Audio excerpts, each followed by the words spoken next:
le dernier sermon du prophète Mohammed, paix et salut sur lui.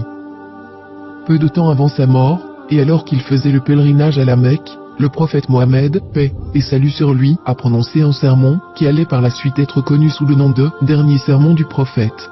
Ce dernier sermon n'était pas qu'un rappel destiné à ses fidèles, mais aussi un important avertissement. Il confirmait également la fin de sa mission prophétique. Le prophète Mohammed, paix et salut sur lui, a prononcé son dernier sermon au cours du pèlerinage de l'an 632, au 9e jour du mois de Dhul-Hijjah, qui est le 12e mois du calendrier lunaire. Il se tenait sur le mont Arafat, devant des milliers de musulmans. Après avoir loué et remercié Dieu, le prophète, paix et salut sur lui, a déclaré : « Ô peuple, écoutez-moi attentivement, car je ne sais pas si, après cette année-ci, je serai encore parmi vous. Écoutez, donc, ce que je vous dis avec beaucoup d'attention et transmettez ce message à ceux qui ne pouvaient être présents parmi nous aujourd'hui.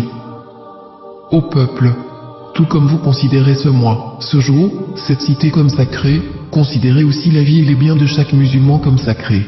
Retournez à leurs légitimes propriétaires les biens qui vous ont été confiés. Ne blessez personne afin que personne ne puisse vous blesser. Souvenez-vous qu'en vérité, vous rencontrerez votre Seigneur et qu'effectivement, il vous demandera compte de vos actes.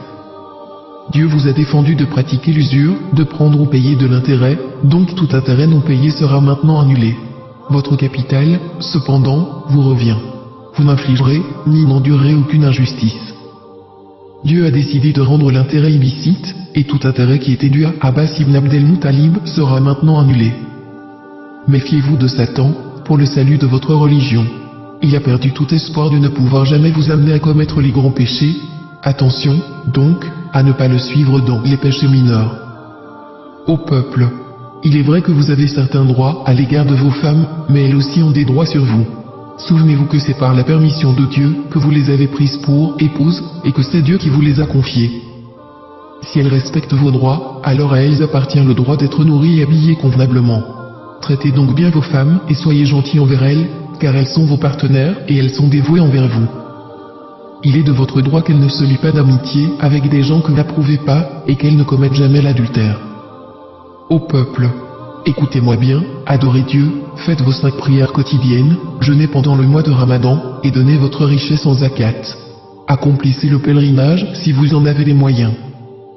Toute l'humanité descend d'Adam et Ève. Un arabe n'est point supérieur à un non-arabe, et un non-arabe n'est point supérieur à un arabe, et les blancs ne sont point supérieurs aux noirs, de même que les noirs ne sont point supérieurs aux blancs. Aucune personne n'est supérieure à une autre, si ce n'est en piété et en bonnes actions. Vous savez que chaque musulman est le frère de tous les autres musulmans.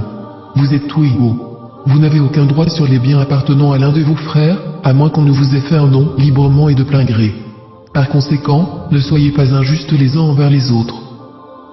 Souvenez-vous, un jour vous vous présenterez devant Dieu et répondrez de vos actes. Prenez garde, donc, ne vous écartez pas du droit chemin après ma mort. Ô peuple, aucun prophète ni messager ne viendra après moi, et aucune nouvelle religion ne naîtra. Raisonnez bien, ô peuple, et comprenez bien les mots que je vous transmets. Je laisse derrière moi 2 choses, le Coran, et mon exemple, la Sunna. Et si vous les suivez, jamais vous ne vous égarerez. Que tous ceux qui m'écoutent transmettent ce message à d'autres, et cela à d'autres encore, et que les derniers puissent le comprendre mieux que ceux qui m'écoutent directement. Sois témoin, ô Dieu, que j'ai transmis ton message à tes serviteurs. C'est ainsi que le prophète, paix et salut sur lui, termina son dernier sermon et, alors qu'il se tenait près du sommet de Arafat, le verset suivant lui fut révélé,